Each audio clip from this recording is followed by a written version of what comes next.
Alright guys, I'm going to show you off the greenhouse. Finally got around to building one. To give my inspiration to Texas Prepper 2, I'll put a link in the description to his video. It's a cattle paddle greenhouse. You can see here. On the bottom we run with 2x6s. Need to have these be 7 foot wide on the inside of your 2x6, and you have to have 101 inches between that end and down here, because the cattle panels are roughly 50.5 inches wide. So you put those in there. We attached them with zip ties. Just zip tied them together like at every other crossbar there. You put a zip tie in it. So far it seems to have held together pretty good. Plastic covering, I'm just using a 4mm plastic.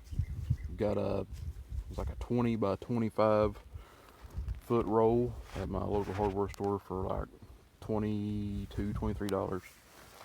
That's kind of a booger to get stretched out on there. It took us a little while, but we got it. You got your pleats on here. And we stretch it down, you're going to pleats, make sure that they're turned down. That way you don't have water settling inside of it. Over the winter it's settling there and freeze and crack, and that way it can all runs out. Along the bottom, put that's Fern Strips, and down through here we just had we'll run out of those, and we had some like 2x6s. We just ripped them off, about 1/4, 3/8 inch thick, to just put over where took a staple gun, and the staple gun stapled the plastic to the 2x6, run that over to cover all that up to keep it on there real good. Now we'll move around. Here's the door. Same thing with that. Made our door frame out of 2x4s. And when your plastic come over, stapled it on there, put those Fern Strips on it. Door itself, we ripped 2x4 to 2x2s and just made our frame. And a couple little pieces here for our little button latch.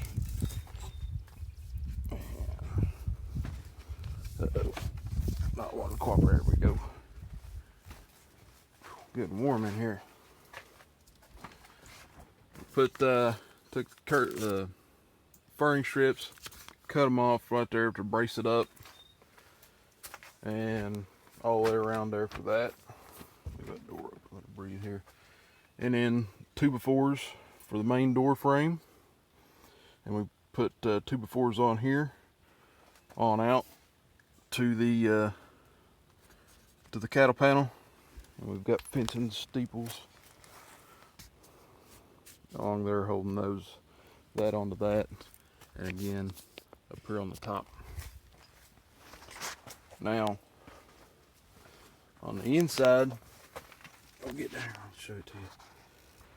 Took 2x4s, set them down on the ground, and set the cattle panel on top of it.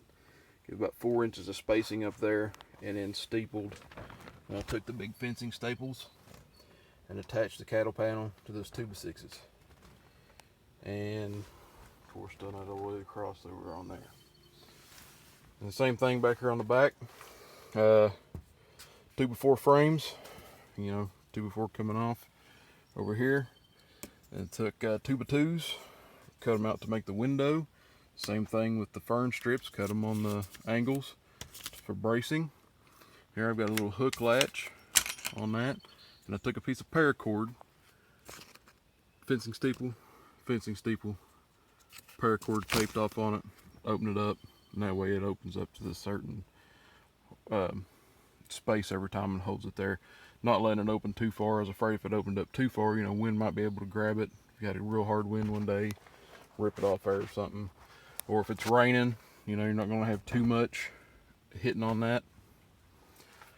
But that's about it as far as the construction. Then I had an old big massive pallet that a really big generator we got at work come on, and I just took it, cut it down for a table over here on this side, put my feet on it, and legs on it, bracing, and it's just the right size for these bread racks, big plastic bread racks to go on. I'll put plants on these.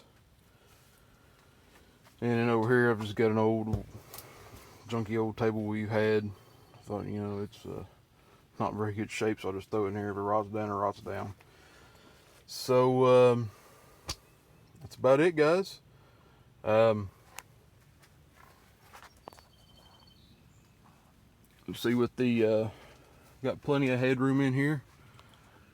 I'm 6 foot, and I've got plenty of space there. So, you know, doing that with the 7 feet across and 101 inches on the inside. Let's see, we took this 2x6 strips right there and made gussets out of them to keep it square. So, yeah, if you're looking to build one of these, I recommend doing it. It was really easy. I mean, it took us several hours to do it, of course, trying to figure everything out and get everything laid out. But that's about it. And like I said before, I'll put the link to Texas Prepper 2's video in the description. And because he was the first one I'd seen like this, he's kind of inspired me to build one of these. So, you know, as always, guys, give the like and share and subscribe and all that. And till next time, thanks for watching.